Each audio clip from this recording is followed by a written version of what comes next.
short while ago, Georgia Bulldogs found out their fate for the NCAA tournament. You could hear some loud roars and screams from a couple rooms over in the bowels of this building when the Bulldogs popped up on the 8 seed line on CBS's Selection Sunday announcement show. Next to them, 9-seeded St. Louis, regular season champions in the Atlantic 10. A very talented team with 4 players who average double figures every night. And an interesting identity as center Robbie Avila leads the team in assists. But the reaction to seeing St. Louis across from Georgia's name is slightly different than a year ago when Gonzaga popped up at the 8 line across from Georgia as a 9 seed. Gonzaga has more NCAA tournament or as much NCAA tournament experience as anybody in college basketball over the last 20 years. Mark Few is one of the sport's great coaches. That team was 9th in the Kim Pom rankings coming into the NCAAs. Georgia, this time around, will face a St. Louis program that's 41 instead of a Gonzaga team that truthfully was a little bit of a 3 or 4 seed hidden in sheep's clothing. The initial reaction is that maybe this is a good matchup for Georgia. Georgia likes to run. They're 11th nationally in adjusted tempo. So does St. Louis. They're 21st in tempo. Georgia has been a team that struggles mightily at times on the defensive glass. St. Louis, not a poor rebounding team, but down in the hundreds, not an elite offensive rebounding team like some of the programs that have given Georgia trouble this season.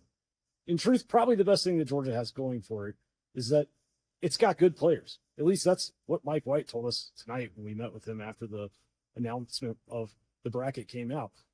He said, we've got good players. And if I continue to coach guys like Blue Kane and Smurf Millender, then we'll probably be having these conversations every year. I think he's right about that. Georgia has 11 guys that average double-figure minutes. And as we saw against Ole Miss, they can come roaring back in a hurry. They led the SEC in 10-0 runs this year. They are a team that, even if things aren't working for their starters, they can put another 4 or 5 guys on the floor who might be able to find a rhythm.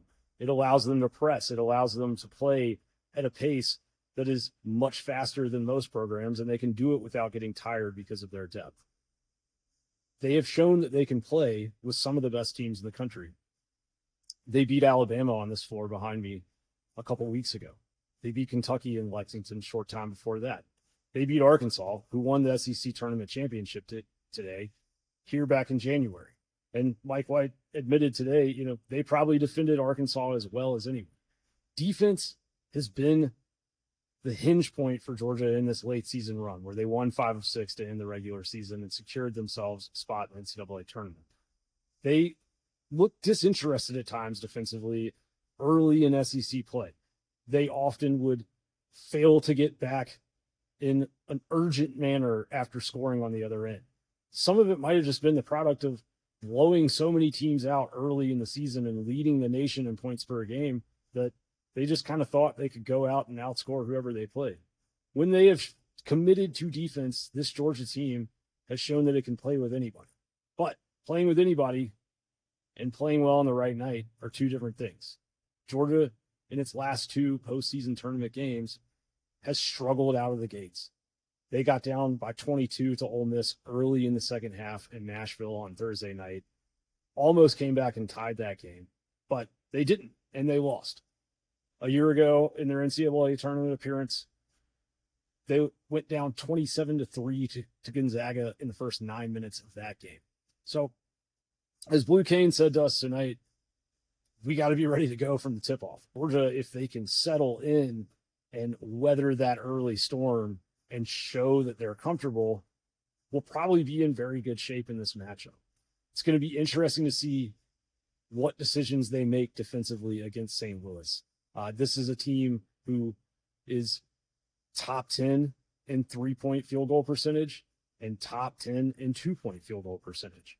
They're not elite on the glass, and they're not elite blocking shots. So can Santos Surreal, who leads the nation in dunks by a wide margin, get underneath and bully Robbie Avila around a little bit? Can Georgia's guards get out far enough on some of those 3-point shooters? It will be interesting to watch how Georgia decides to approach the Billikens, but one thing that we should be sure of is that Georgia has more big game experience and more depth than St. Louis. Bulldogs come in with a much higher strength of schedule, and they'll be the ones that have the advanced ratings advantage in this year's matchup. UGA is 32nd in KenPom, where St. Louis is 41st. This is a chance for Georgia to take a major step as a program and win an NCAA tournament game for the first time in a very long time. It has been 25 years since the Bulldogs have been able to do that. I think if they can, the next time we come into this building for a Georgia home game next November, there will be a much different feel around this program, because for how much that Mike White has accomplished in his 4 years here, he's improved the record every year after taking over a 6-26 program. He has gotten Georgia now back-to-back NCAA tournament appearances for just the 4th time in program history. But this is the time of year where quote-unquote casual fans tune in to watch college basketball. Georgia basketball is a Big Ten, and they want to bring more people under that tent.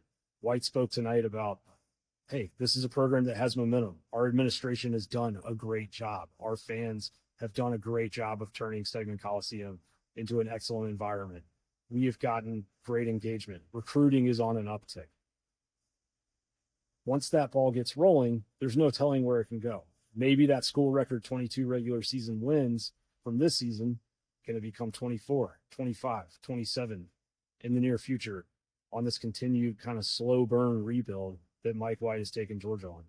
All those things are possible, but it would certainly help engagement. Georgia can go to Buffalo on Thursday and beat St. Louis in the NCAA tournament and signal this program is here to stay.